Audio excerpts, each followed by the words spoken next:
the more you're connected with people across the spectrum, the more insights you'll have ahead of time, so that if and when, whether it be like the 360 images, if you know that ahead of time, you can start formulating and start having discussions internally about planning on how you might utilize that new feature or what that means for your respective brand. This is the E-commerce Braintrust, a podcast about building momentum online for established consumer brands. Join our hosts and their expert guests for high-level conversations about e-commerce strategies, trends, and innovations. Access our Braintrust and boost your brand's e-commerce potential.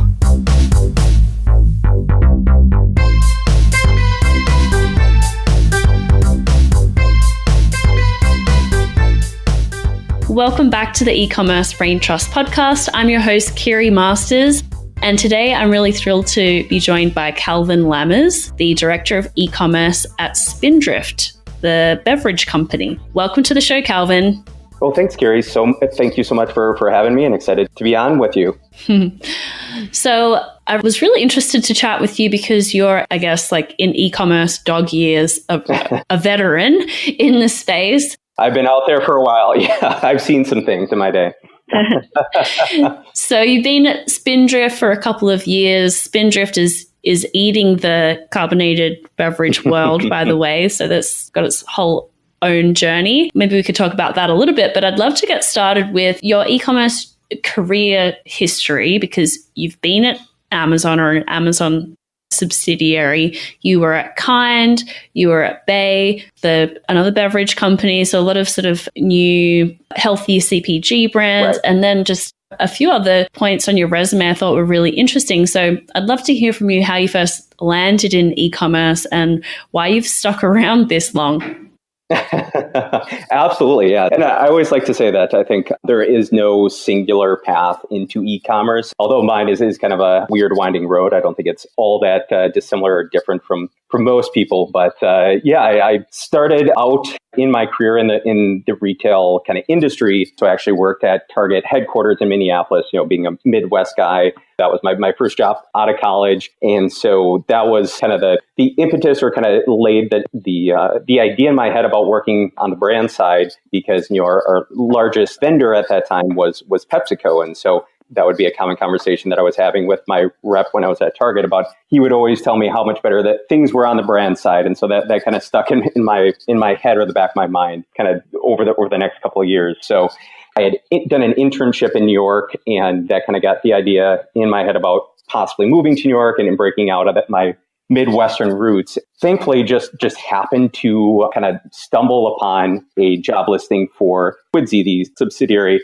of Amazon. And so I thought it was a perfect kind of fusion of my retail kind of background, having been at Target. And thankfully, after going out there for a few rounds of interviews, managed to land the job. And, looking back on, I don't think I could have found a better crash course into e-commerce really than yeah. Quidsi. I mean, just ranging from the talent, really the small structure, the startup environment. Yeah, it really was everything you could possibly ask for. And I think I look back and I'm very thankful that I got that opportunity to have that be my first introduction into e-commerce. What year did you join Quidsi? I joined in 2011. So I joined in October of that year, and the Amazon acquisition had just gone through, I believe it was June or July of that year. Wow. So obviously still very much in a standalone, separate entity state.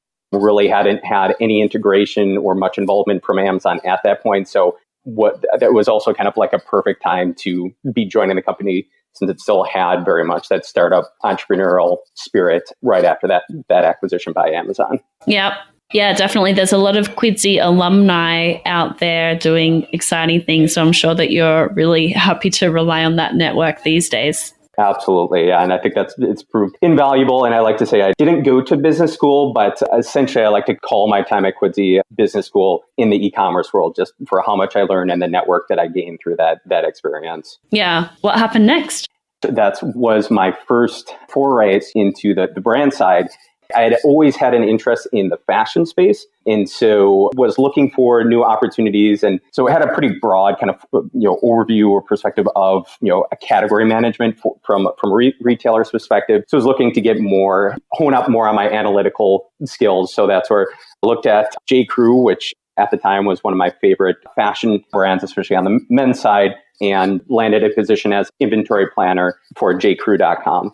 So a completely different experience aspect, but was, a good insider look at just kind of the fashion industry, especially in that point in time, and just having a completely different perspective on the .com space and focus solely on the inventory, I guess, kind of focus of a .com business. So quickly realized that after being there, that the fashion world was not necessarily my scene, so to speak. And that's where that ultimately kind of fell back into my Quidsy connections, where was able to get connected with Kind and the team there as they were looking for someone to take over and oversee their e-commerce channel.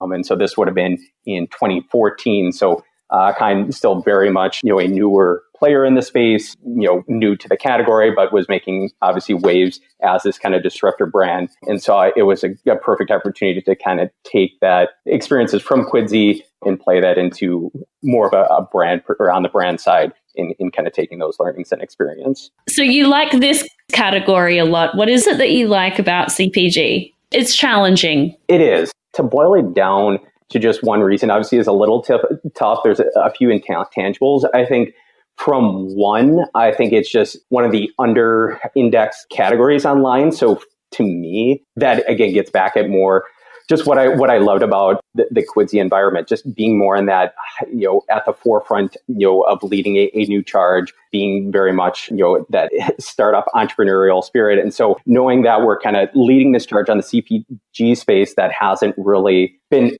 overly developed in the e-commerce space, that to me, I think is exciting just from, an overarching perspective. And then I think from a more personal level, I think it's been exciting to see how personal or how much connection consumers have with some of these brands that I've worked for. And that I think is also just super exciting. When I work for a Kind or a Buy or a Spindrift, meeting people and telling them where I work and just seeing the reactions, that they say like, oh, I love your brand. I love your product. And just hearing that personal connection and knowing that from an e-commerce perspective that we're helping drive a lot of that, connection with consumers and also discovering and new customers into the brand, that I think is that's super exciting to me. And I think that's really what's kind of carried me through the past few years in the space and really what's kind of kept me within the CPG category. Yeah, there's a relatability to it. Everyone more or less has had a Kind bar. Everyone more or less at this point has tried a Spindrift drink. When you tell people what you do for a job, it's a lot easier to explain. Yeah, very much so. So earlier in your career, you were a bit more of you're an insider sort of sitting within Quidsy and Amazon after the acquisition.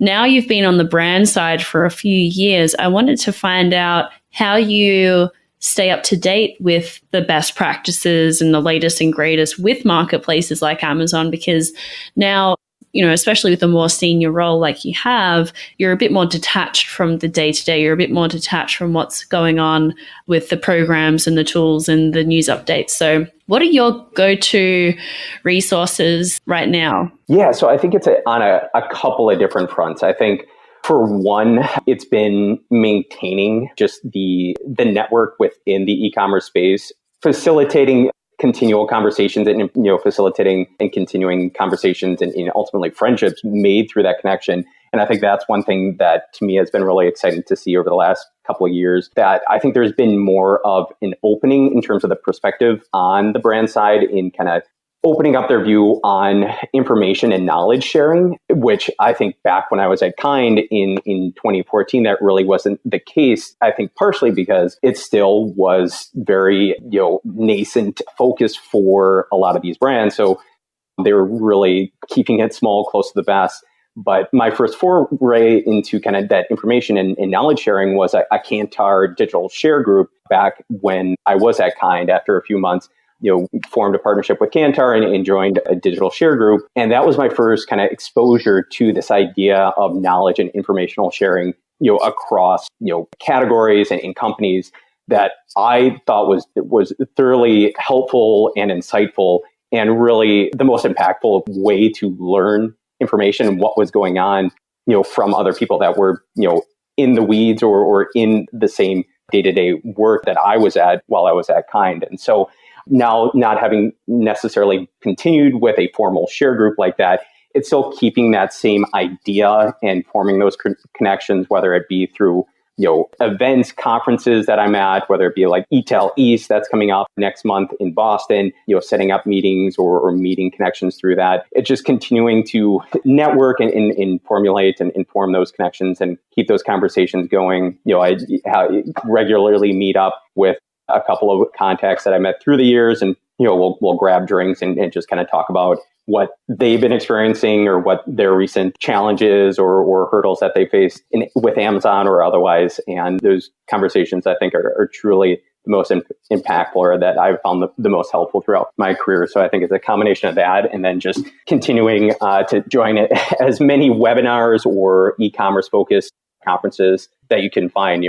Being based in New York, which is a great center point for e-commerce, I would say in the US. I would say I'm constantly finding either new events or new conferences with an e-commerce focus, whether it be e-commerce or a digital marketing focus, because there's such a combined or joint camaraderie around those events in this field that it's exciting. And I think extremely beneficial to attend as many of those and just talk with anybody and anyone that you can while you're there. And do you find it most helpful to stick with peers in the CPG category, or do you purposely go out there and try and mix it up with peers from different categories to see what's working elsewhere? Yeah, I would say a combination of the both. I would say more on a tactical level. I would say the conversations I have with others within the CPG category are the most helpful, I guess I would say. And so I think I kind of keep or try to keep most of the conversations, or I think that's where I glean the most insights or are the most helpful, is keeping the tactical or execution side from CPG within the CPG category. But I think from a larger, more strategic viewpoint, whether that be from customer acquisition or a marketing strategy perspective, I think that's where it's entirely beneficial to hear what people outside of the CPG space are doing, just because I think there can be similar mindsets that perpetuate themselves within the CPG category. So having worked for a number of startups, I think it's been beneficial to keep an outsider's perspective in terms of a larger strategy kind of roadmap in mind. And so I think that's where it's been hugely beneficial and it helps the most in having those conversations with people outside of CPG specifically. Right. That makes sense. There's always, particularly in the Amazon world, which is my world, that there are always things to learn from other categories. And something that I hear from brands a lot is, as an agency, well, how much experience do you have in our category and what's going on in our category? We want to hear news about our category. And I think that's helpful, but only up to a point, because whatever we see happening in one category on Amazon often gets rolled out to others. And they're often testing things starting in specific categories like 360 spin images, for example, where had a beta test in very specific categories and then they got rolled out.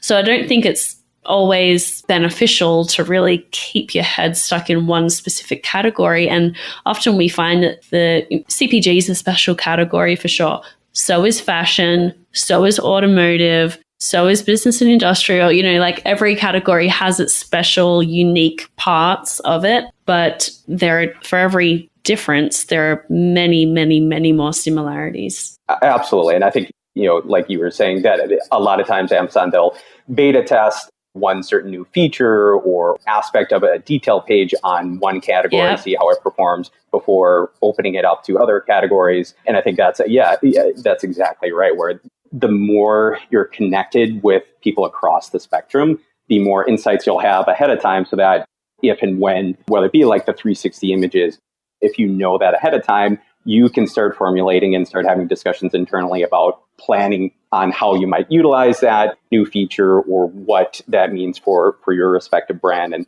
that's where I think staying connected across categories is clearly beneficial to you and your brand. I wanted to ask you, obviously you're investing a lot in the Amazon channel. I wanted to ask you, and this might be a category specific question, but which marketplaces outside of Amazon or which online retailers do you think are really doing a good job and interesting to you right now? Any new ones that we should be looking at?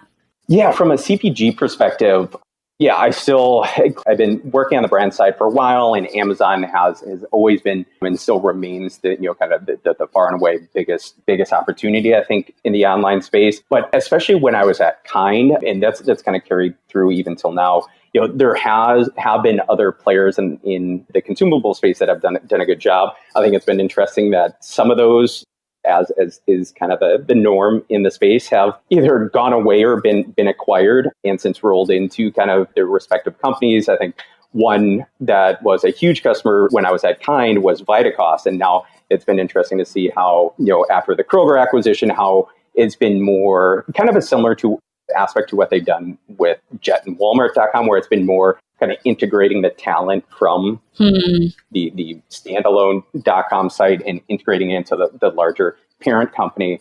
And so I guess that's what's been more interesting to see. I think one of the first one that comes to mind would be the consolidation. The consolidation, exactly. Yeah, and clearly the same thing happened at Quidsi, after I left. But yeah, I think it's clearly kind of become the norm. And so that's where I think, from my perspective, the biggest one that kind of stands out there that has the potential of that happening again is Box.com. I think there's clearly been discussions about potential acquisitions of Box, whether it be by a Kroger or a Costco or some other retailer. I think they've done a great job kind of honing in on their specific need state for their offerings, and they've done a great job really expanding on that. And so I think they've done a really nice job from a consumable standpoint in standing alone or standing separate. I think the question for me is just how long-term that is, and if there is a potential acquisition on the horizon for them, what that ultimately means for that site specifically, or the broader kind of bulk delivery or bulk purchases, and whether that lends itself to Costco investing more heavily into the club channel and their e-commerce capabilities, just because they've been lagging behind, so to speak, the rest of the space. What about Thrive? Thrive, yeah. I think Thrive's an interesting one. I would say I haven't worked with them directly, but having talked through others in the space, they're doing a nice business from what I hear. And again, they've got such a great curated assortment, a great kind of persona that they built up. So I think if you're currently working in or have a brand in a category that they're selling currently on site, they're a great opportunity, I think, that can be not at the forefront of people's minds. They haven't really delved too much into the beverage space, and so that's why I haven't really had much opportunity to work with them yet. But in other categories, whether that be the tea or the snacks category, from what I've heard, they're really good partners and have a nice size business opportunity that is out there. I was a big Vitacost shopper and I never got onto Thrive yet.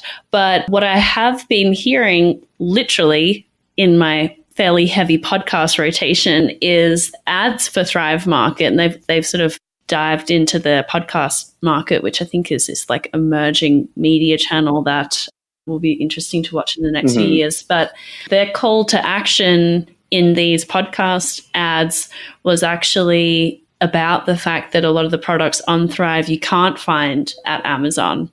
So I think rather than just being like a Me Too marketplace, which does not work in the age of Amazon. I'm sorry, if you cannot compete with Amazon's endless aisle. It's impossible. You need to have another dimension to compete on.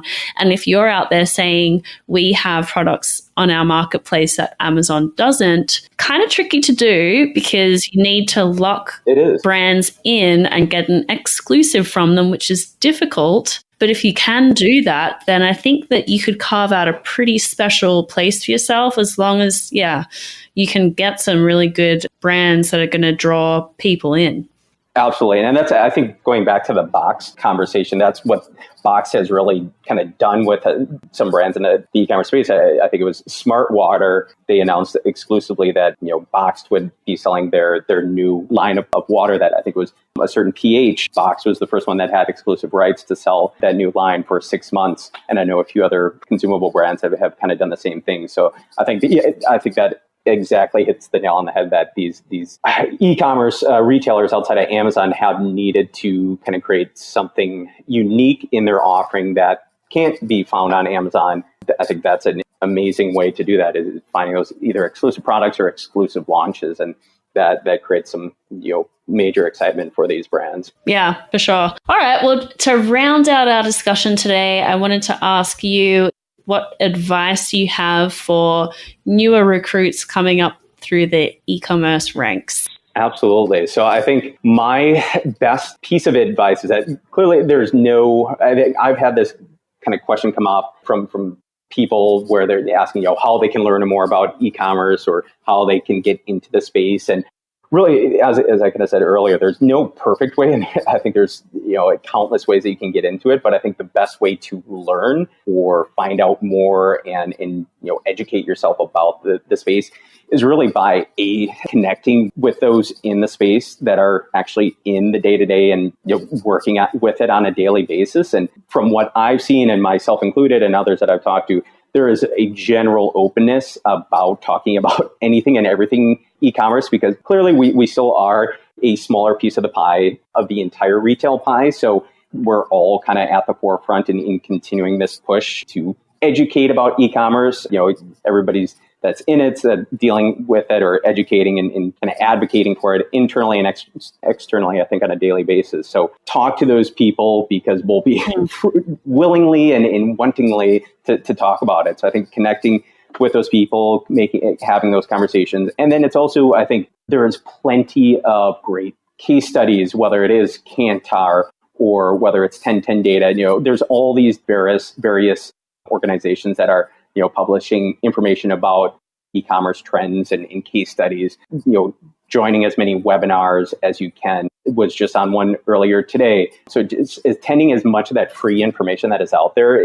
There's enough out there that if you kind of, focus on attending and soaking in as much of that, that's a great basis to form. But then, of course, there's no better way than actually getting in and essentially doing a trial by fire. And like I said, I didn't know anything about e-commerce once I started at Quidsy, but after working 10, 11-hour days, quickly figure it out, for better or worse. It's time in the job. Yeah, for sure. So yeah, I would say that kind of sums it up. Excellent. Well, thank you so much for joining us today and sharing your wisdom, Calvin. Really appreciate it.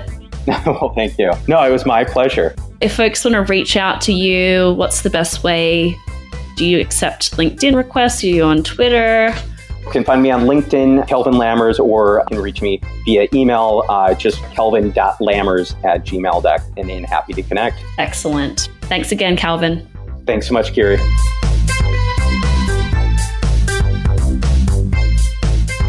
Well, I hope you enjoyed this conversation as much as I did. And I wanted to let you know about a new project I'm working on, which is my second book.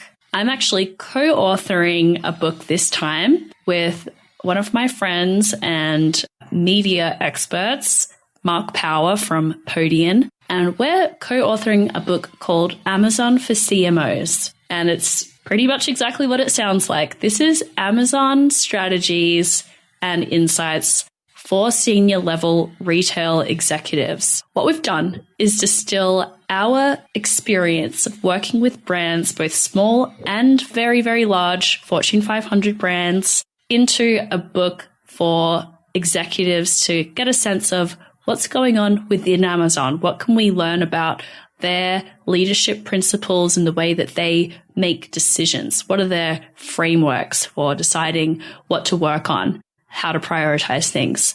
We've also talked with a dozen CMOs and retail executives from CPG brands to get their take on what makes a successful Amazon channel what they've done within their brands, where Amazon fits within their organization, how do they innovate? So we've really tried to take a voice of the industry as well as our experience working with these brands as consultants. So this book is going to launch in early September. And if you'd like to learn more about book and be on the mailing list for when this first launches, so you can get it for free when it first launches on Amazon, go to amazonforcmos.com. That's amazonforcmos.com.